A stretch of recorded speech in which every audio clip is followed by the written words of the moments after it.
Il faut taper régulièrement pour que ça s'allonge. Voilà.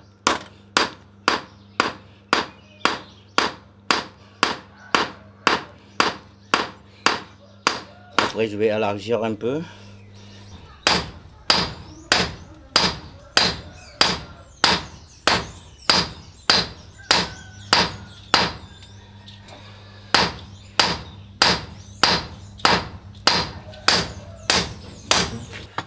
En fait, le marteau, on veut s'élargir, on tape comme ça. Si on veut l'allonger, on tape comme ça. On veut s'allonger.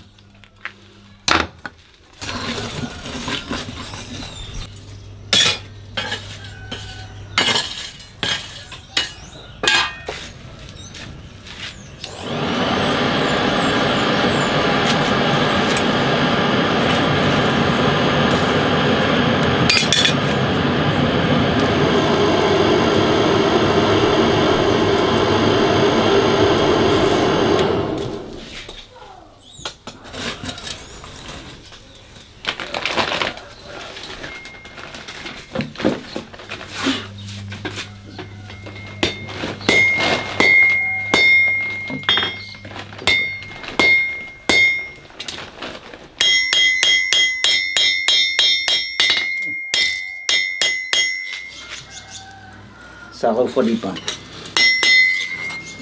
Toujours chaud.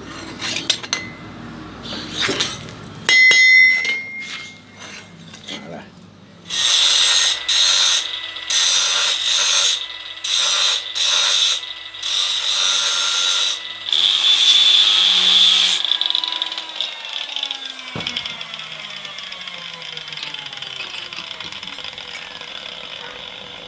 Ça c'est la forme des monts. Mais des monts, avant, ils débutent là la lame. Mais moi, je fais ça gonfler pour que chaque fois j'utilise les couteaux monts, je pique quelque chose, ça m'a glissé, ça m'a coupé. Et quand je forge, je dis, ah, je vais remonter ça plus haut, comme ça, il y a un blocage, que je pique quelque chose et ça bloque. Les katanas japonais, ils font ça une semaine. C'est pour ça que ça coupe.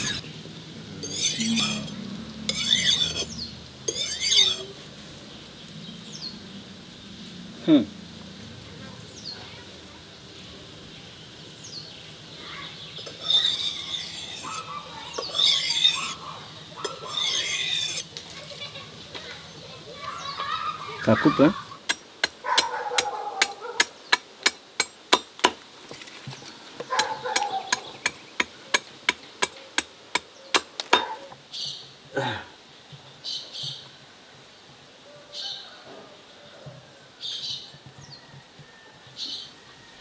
Moi, je mets de l'argile pour garder la chaleur. Après, il sera trempé là où j'ai mis de l'argile.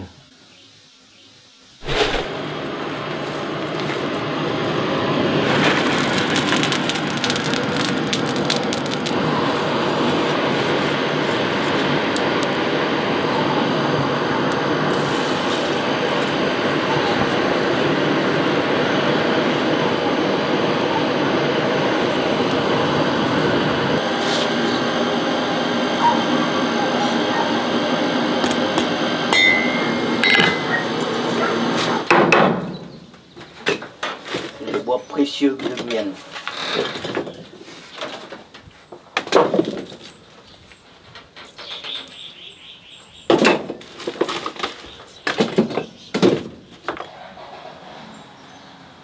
Faut les jeunes commencent à forger.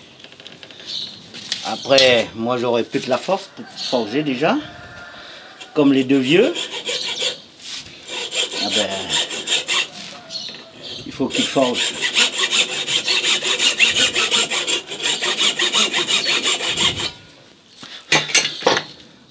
Ouais, il faut qu'ils prennent la relève.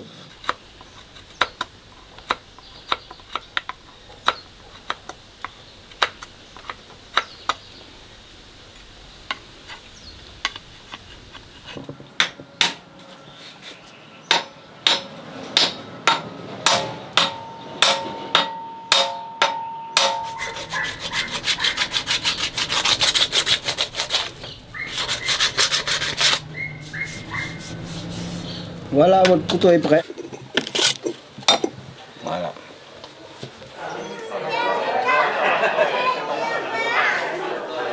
Họ dùng chấp lời để bé tổng đi tà để bé trong một hoặc để bé cần họ giờ sẽ lại buồn nhẹ tôi cũng chưa là hay cho nên cho lo hay nó mà giờ chỉ đi là chỉ nó mà chỉ xã dục của chỉ xã dục cũng tồn tạo đó mất bị tuổi già này còn nó khó thật sự nè thì chú tờ lo tiền biết bị tiền tờ cho nó thì cho tiền công sức đó họ giờ tiền biết thì họ nó biết chỉ nói biết chỉ để cục đi ta thì chắc cái luật họ thì cần nông biết tiền không nó khó giúp gì được bé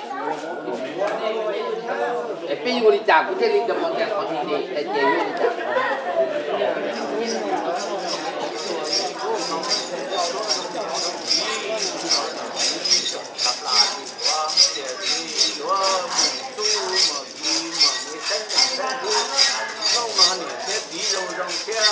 có tí yêu nhỉ không trồng lý đơ sinh ra lý đơ đó tu lời cũng về bố tiền mình dùng tu lo tòa lo lử lo xa lo tùy mình dùng nhá mình tu sẽ chẳng mình thay sinh thứ chia lý sơ sinh lo sơ lo mà mình dùng tu lý sơ lý sinh lo không khó khó đi hùng họ giữa hù lời mình dùng thay mình dùng lo hù lời mình dùng lo dùng mình dùng yo hù lời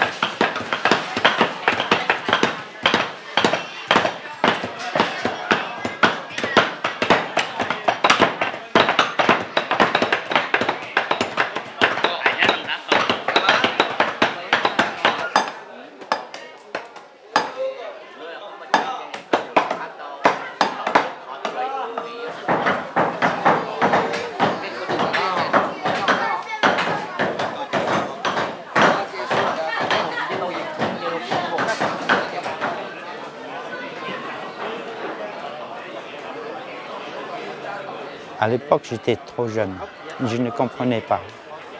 Mais je connais des mots qu'il fallait qu'on parte des camps réfugiés de la Thaïlande et aller trouver un endroit meilleur pour vivre. C'était un choix de nos parents de venir vivre en Guyane. Mais si je comprends bien, je pense que l'État français il voulait tester si on peut faire quelque chose avec les Hmong en agricole.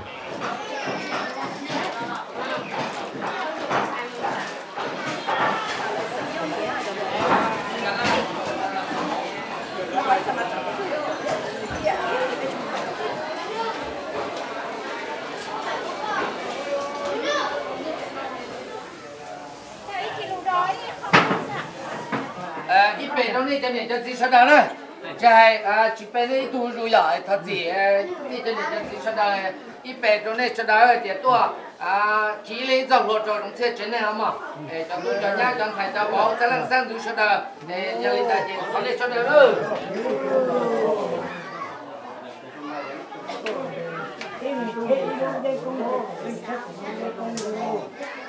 ok về kami tu lo đang thầy cho bảo lo lo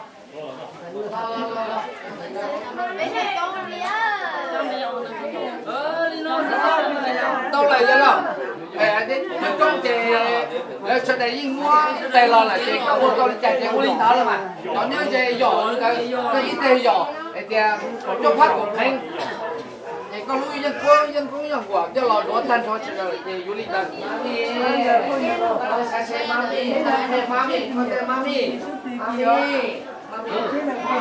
nó ô papi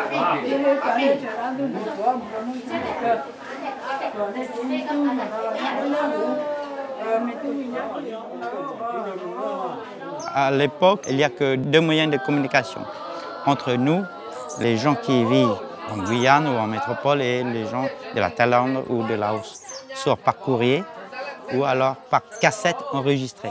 Donc nos parents ne savent pas lire et écrire, eux, ils l'enregistrent sur les cassettes. Quand on partait du camp réfugié de Soptoin, ma sœur, elle était mariée. Alors, elle était obligée de rester avec son mari sur le camp de Soptoin et nous on partait.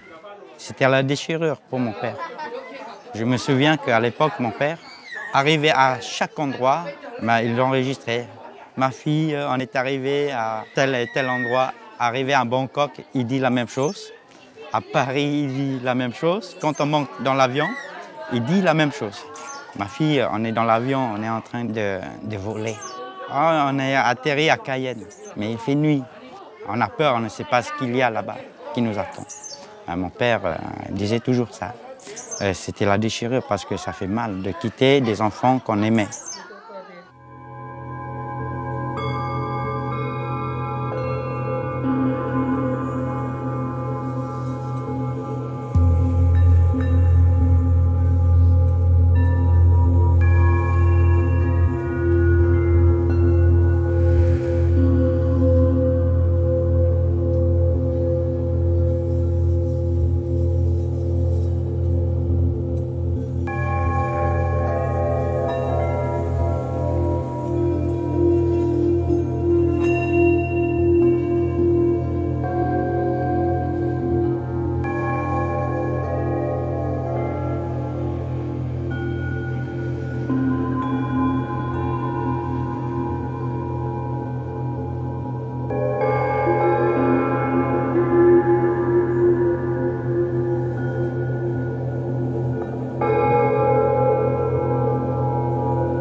Je suis arrivé en Guyane à 14 ans avec mon père, ma mère, mon frère, le 21 novembre 1979 en Guyane, Jaoué.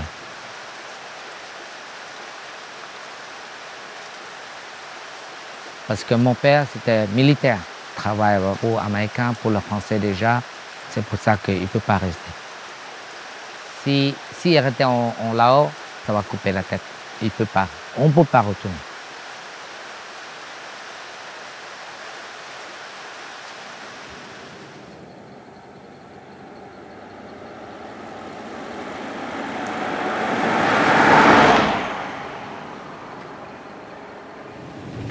Quand on est arrivé à Jaoué, c'était la forêt. Alors, l'État français qui est venu nettoyer un peu le terrain, environ trois États. On a commencé à travailler, construire des maisons. On va partager plusieurs groupes. Une groupe qui mesure de hauteur, le niveau. Deuxième groupe qui posait des ciments, les pieds de là, béton. Après ça, ça va monter et puis ils mettaient des tôles, tout ça. Tous les jeunes qui, 14 ans, à partir de 14 ans ou 16 ans, participaient aussi avec les parents pour travailler les maisons, construire les maisons. Comme mon famille, on n'a pas très nombreux, 4 personnes dans la famille, on a que 4 hectares. 4 hectares, on peut débrouiller jusqu'après, puis voilà, on a débrouillé, demander autre chose.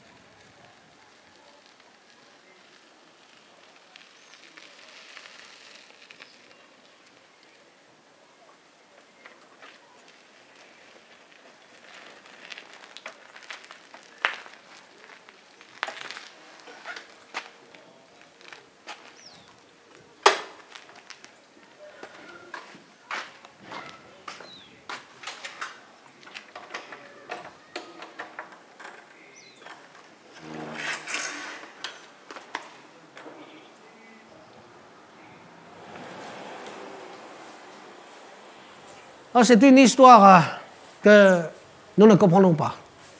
Parce que ça vient du gouvernement laotien et vient le mien. C'est-à-dire que nous travaillons pour les blanches, français ou américains ou italiens. Tous ceux et celles qui travaillent pour les étrangers, aussi que le régime communiste, ils ne nous aiment pas, vraiment. Alors, ils quittent tous les journaux en disant que le peuplement, on va l'écraser jusqu'au le grand, jusqu'au le petit, même jusqu'à la naissance. Et on voit, à partir de 1975 jusqu'aux les années 93, 95, oui. Là, vraiment, ils nous tuaient comme des chiens, comme des sauvages, comme des animaux. C'est pour cela que nous quittons notre pays à cause de la méchanceté. Le moment que j'ai quitté le Laos, quitté mon village pour vivre en Thaïlande, donc j'ai 24 ans, 3 enfants seulement. Donc nous quittons, nous traversons le Mékong, le fleuve Mékong, pour vivre de l'autre côté pendant 5 ans dans le camp de réfugiés. À cette époque-là, je n'ai pas pensé que nous allons vivre en Guyane comme ce jour. Ça, c'est quelque chose de rêve, vraiment. De rêve, de réalité et de vrai. Oui. Sans doute sa grâce à notre Seigneur Dieu.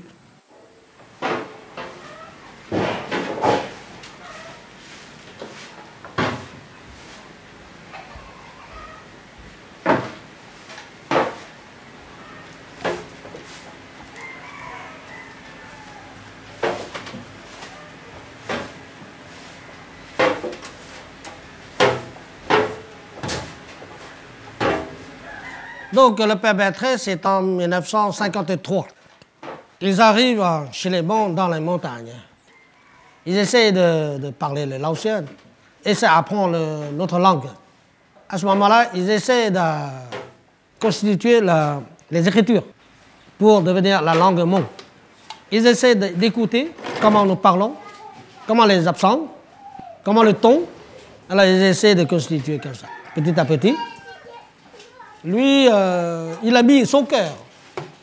Son but, c'est pas la religion. Son but, c'est pour aider notre peuple, que nous puissions vivre longtemps, longtemps. C'est sans les livres, donc là, ici, notre tradition va se perdre. C'est sûr. Mais il m'a dit, hein, Nyango, moi je suis Père Berthet, le seul village que je reste le plus longtemps, c'est Javoué. Je reste avec vous, je vous ai aidé 17 ans.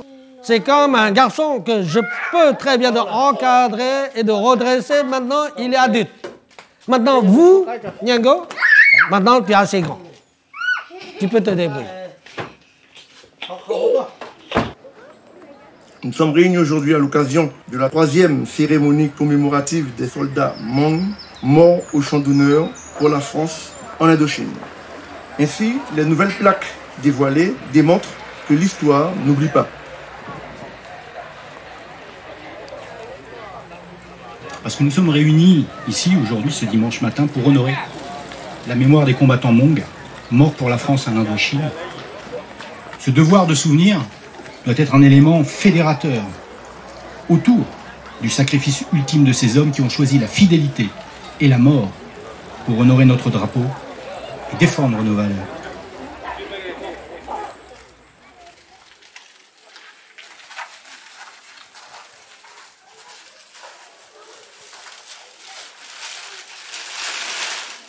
C'est vrai que à Mana, nous connaissons les Hmong de par l'agriculture.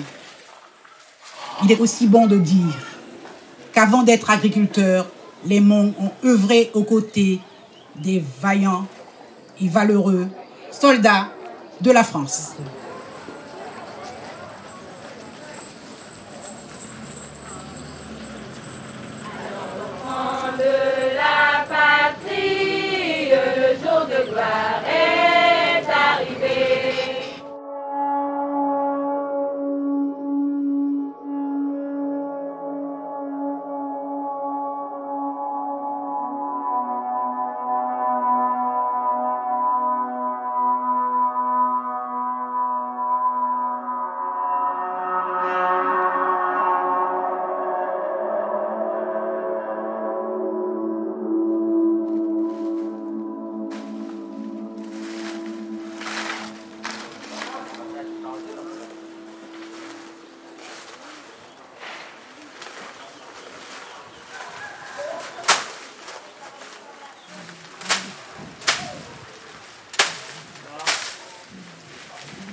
Pour certains parents, ils préféraient que nous, les jeunes de nos générations ou les plus jeunes, pour qu'ils se sentent un peu plus libres de ne pas travailler dans l'agriculture comme si on travaille beaucoup après l'âge de 40 ans ou de 30 ans, on commence à épuiser déjà pour certains. Voilà. Ils préféraient que les jeunes ils travaillent en tant qu'ouvriers.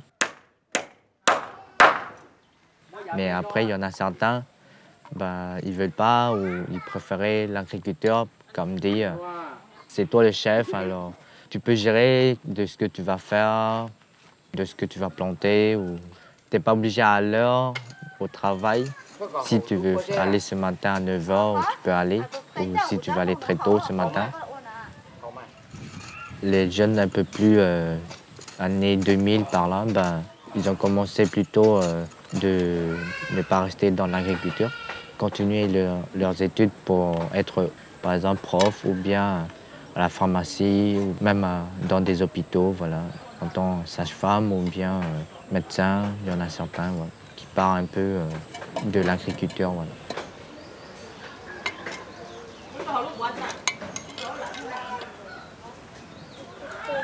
Piki, Piki, c'est ça Piki, petit.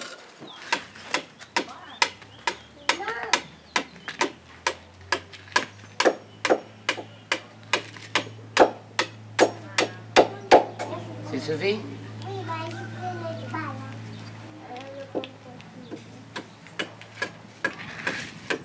Alors tu fais quoi ça? Couteau? Ta monta.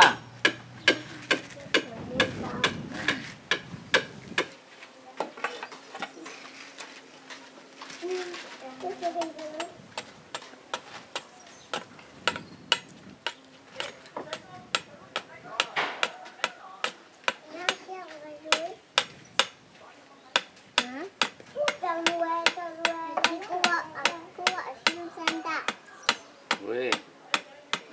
Les gros potes. Ah non, c'est pas lourd. C'est trop lourd. C'est lourd pour moi. Hein. Ouais, c'est trop lourd. Hein. Est-ce que c'est lourd pour toi? Oui. Non, c'est pas lourd pour moi. C'est c'est pas lourd pour toi? Non. Il est gros. Ah, tu es un grand. Tu es un grand garçon, c'est pour ça. C'est trop lourd pour toi. Non.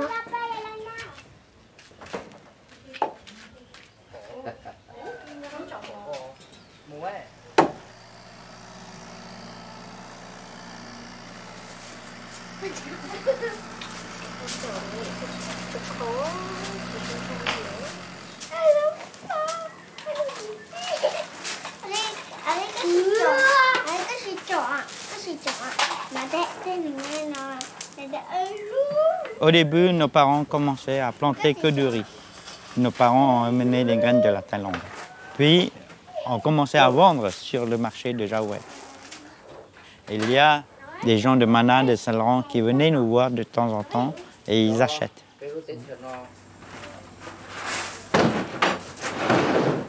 Nos parents ont vu que les produits agricoles sur les marchés rapportent plus que de produits le riz pour se nourrir. Parce que le riz en Guyane, on arrive à produire que 2 fois par an. On y consacre beaucoup de temps et il n'y a pas de retombées économiques.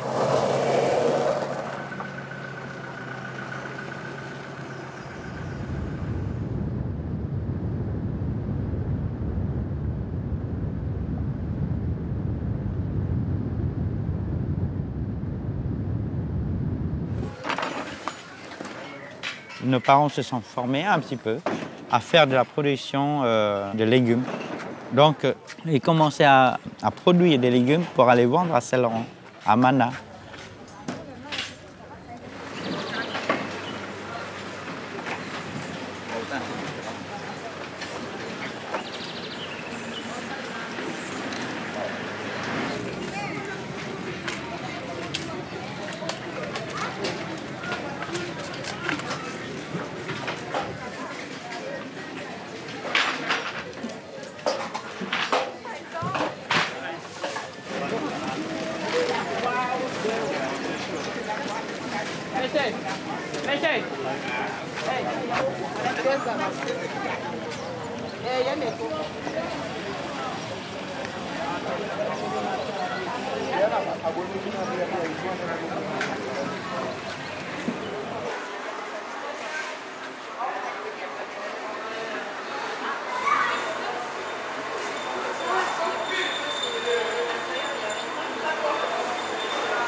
Depuis le collège, pour moi, c'était obligé que je parte pour voir autre chose, quoi.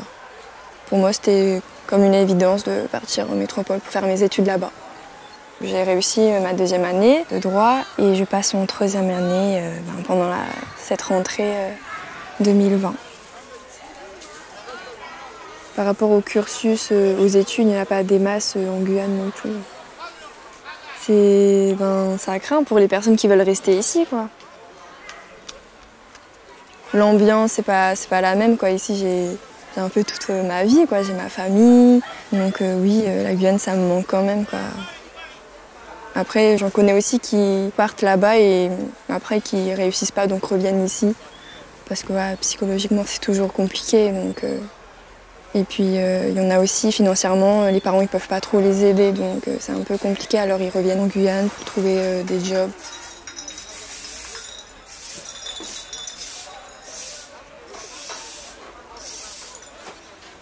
C'est sûr qu'il y a un décalage entre Jaoué et la métropole.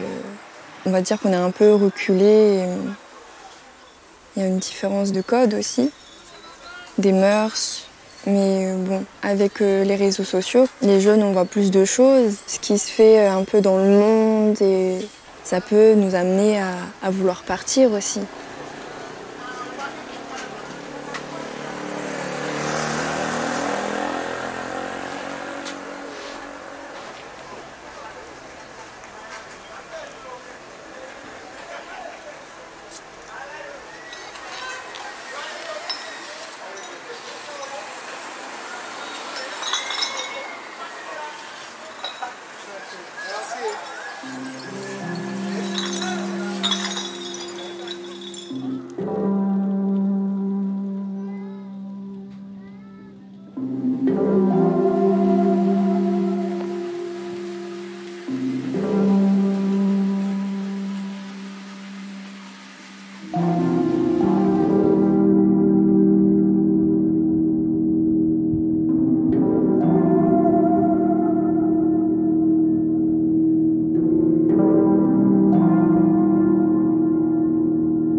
Après, pour vous pouvez aller dans le concert avec vous. Ouais.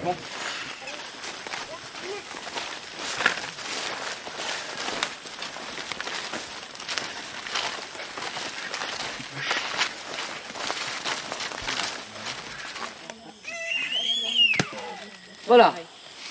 Là, c'est un piège. Hein.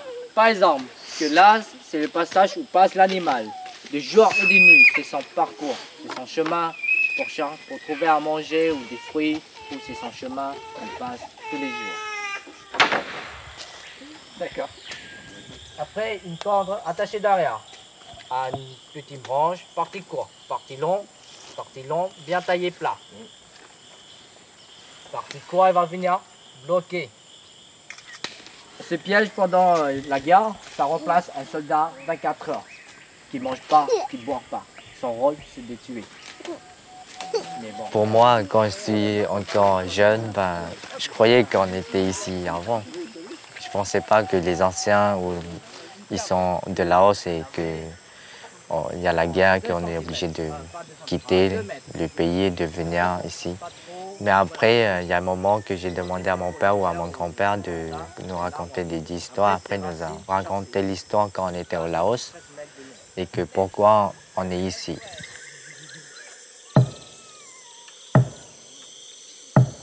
Voilà, 3 coups. Ce que mon père a entrepris ici en tant qu'agriculteur ou bien en tant que guide touristique en Guyane, c'est quelque chose que mon père il a gardé par rapport aux anciens qui ont vécu là-bas aussi. Même si on n'a pas vécu là-bas et que juste ces pièges qui nous fait vivre ou de voir les choses, comment ils ont vécu là-bas. On peut garder ces traditions pour des générations ou pour voir ou bien qu'avant les anciens, comment ils ont vécu. C'est quelque chose de bien de faire ce partage, de voir de la connaissance, de l'histoire aussi. Tenir, c'est les lèvres bien fermées, couchées. Voilà. D'accord. Après, c'est comme une trompette. On souffle toutes ses forces.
J'espère que l'avenir, les jeunes ne perdront pas nos coutumes et traditions. Sans tradition, on perd quand même notre origine.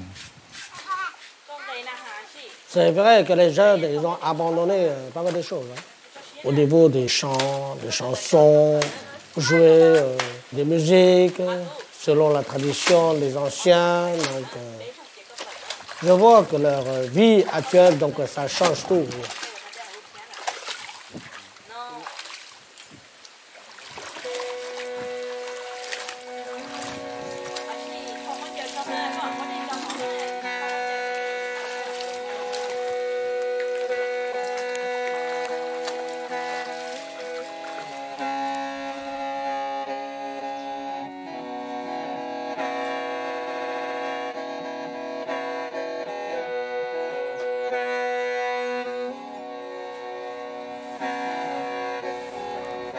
Ça, c'est les monts verts. Hein. Parce que les Hmong verts, ils ont des pantalons plus longs. Les Hmong blancs aussi ont les mêmes couleurs, mais les habits sont différents, c'est tout. Il y a des histoires qui sont racontées pendant la guerre du Vietnam. On a échappé le Vietnam en Thaïlande, et Thaïlande jusqu'en France. Et des histoires qu'on a travaillé dans les champs, comment on travaille, comment on se marie, comment on a fait le mariage, il y a tout ça. Maman, elle a d'autres, mais maintenant elle n'est plus là. C'est le seul qui me reste, en mémoire de ma maman. Donc les femmes qui font la broderie comme ça, il n'y en a plus.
De même, à la fin du repas, et prit la coupe, en te rendant grâce, la bénit, et la donne à ses disciples en disant, prenez et buvez-en tous, ceci est la coupe de mon sang, le sang de l'alliance nouvelle et éternelle, qui sera versé pour vous et pour la multitude en rémission des péchés.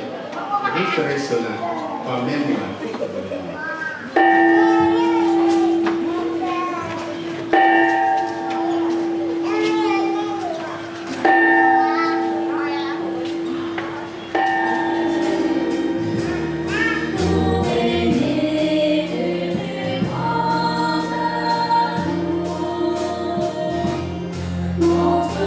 Nous, à l'époque, on était animistes. On était à peu près 40%. Le reste, ils sont évangéliques, 10% à peu près, 50% catholiques. Maintenant, la tendance a changé. Le catholique est plus nombreux que le chamanisme. L'évangélique, on est à peu près 20%. C'est dû à la difficulté. C'est compliqué à suivre aussi la religion, le chamanisme. Il y a des règles qu'il faut respecter. Si on ne respecte pas, on risque de perdre toute une famille. Perdre, c'est-à-dire que toute une lignée de famille peut mourir. Il y a certaines familles qui ne se développent pas chez nous parce qu'ils ont fait des erreurs. Dans la religion, après la mort des parents, pendant par exemple 9-10 ans, les esprits des parents peuvent revenir te demander à les nourrir, donner un peu d'argent. Et si tu fais une erreur de la manière que tu procèdes dedans, toute ta famille peut mourir. Il y a des conséquences. Mon oncle, il est chamaniste Arrivé à un moment, il nous a dit, il y a de choix. Soit on va chez les protestants ou on va chez les catholiques, c'est tout. Parce que je sens que vous ne maîtrisez plus le chamanisme. Les erreurs, c'est fatal. Or, le christianisme, c'est plus simple. Mais tout en gardant la tradition. Il faut différencier la tradition et la religion. La religion, c'est-à-dire qu'on croit à un Dieu, à quelque chose, à un esprit. Il y a des rituels. C'est ça, la religion. La tradition, c'est quelque chose qu'on fait quotidiennement dans la vie d'un Hmong.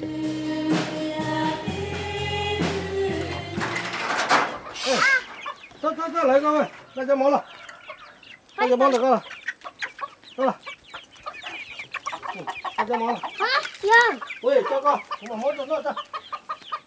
Oui, c'est bon. Allez. Allez. Nó bỏ rồi.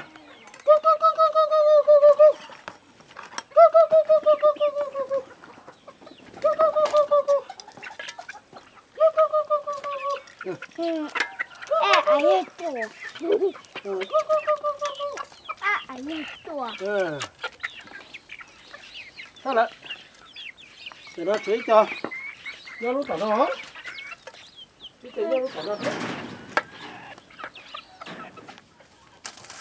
Les anciens, pourquoi les anciens pratiquent au niveau de l'agriculture? Parce qu'eux, ils n'ont pas le choix.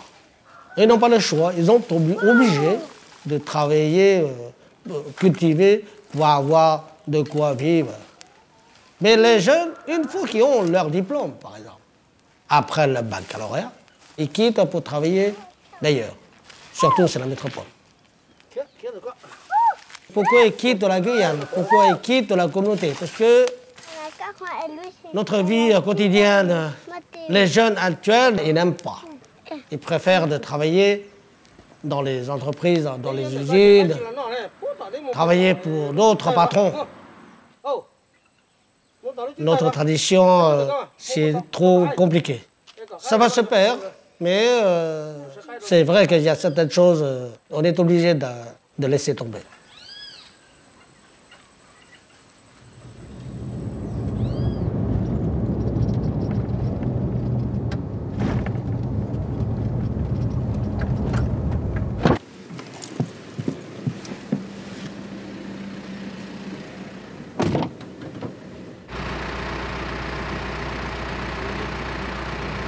Ananas, combien d'hectares? Ananas, c'est 8 hectares. Tu as planté 8 oui, hectares? C'est planté, oui. C'est planté. 8. Baco, c'est... J'avais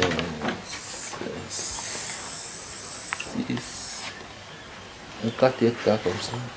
4 hectares? Ouais. Nos enfants ont vécu avec nous. Comme moi, j'ai toujours un second plan. Si ma vie professionnelle en entreprise ne marche pas, j'ai toujours mes terres. Parce que mon père les possédait. On a toujours cette vision-là. Et nous avons aussi une connaissance en agriculture. Donc, si nos enfants partent ailleurs, ils ont toujours cette notion-là. Ah, si ça ne marche pas, je retourne en Guyane refaire de l'agriculture avec mes parents. Vu que nos jeunes, ou nous, on voyait nos parents le faire, bah, c'est gravé dans nos têtes.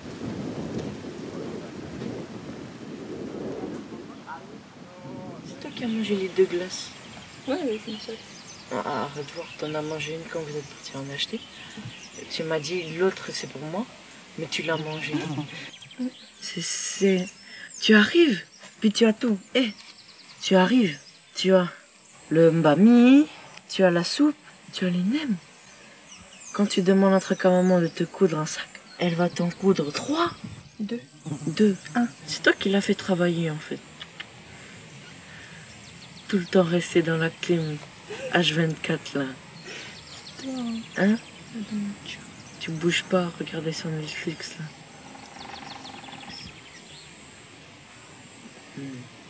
C'est facile. Et il commence pas. Ça me brouillette. Je sais pas s'il faut 6. Ça fait 46, ok? Pourquoi on s'entraîne pas au fusil? Comment ça? Si un jour il y a des zombies, comment tu fais?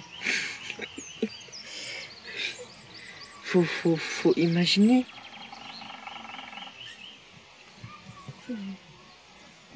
C'est pas que dans les films. Même comment on dit là? Ceux qui... Après j'ai entendu ça sur YouTube, mais ceux qui travaillent à Pentagone, là, ils ont déjà comment on dit? Ils ont déjà réfléchi comment évacuer la ville et tout. Maintenant, les jeunes, ils deviennent de plus en plus indépendants. Ils travaillent plus trop au champ, ils ont leur propre job. Ils sont un peu plus occidentaux. C'est sûr qu'il y a un fossé qui se crée entre les jeunes et les anciens, quoi, vraiment. Parce que les anciens, ils ont plus une pensée patriarcale aussi. Il y a encore cet aspect-là de la tradition. Quand la jeune fille se marie, elle va vivre chez la belle famille quand même. Il y en a beaucoup, quand ils se marient, ils arrêtent les études et après ils vont aider la belle famille au champ. Quoi qu'elles fassent, elles vont consulter leur mari pour savoir si c'est bien ou mal. Ou...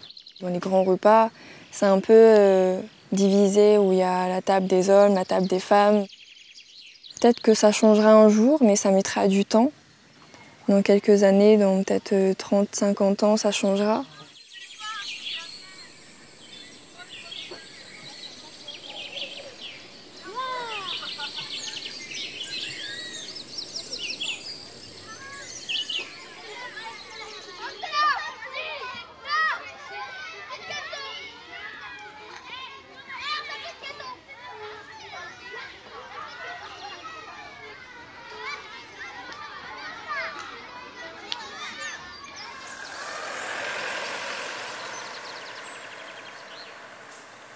À l'origine, Jaoué a été conçu pour faire un village Hmong. Dès le début, c'était ça, parce que nous étions tous des réfugiés, donc ils voulaient nous installer à Jaoué pour mieux écarter des autres villes. Il y a aussi la venue des réfugiés surinamais dans les années 86. Ils sont restés à La Carouanie, à Charvin. Donc il y a une nouvelle cité à Jaoué. Il y a des Hmong, des métropolitains, des Bochnengués qui vivent ensemble là. Jaoué, c'est un village mélangé maintenant. Il n'y a pas que des Hmong.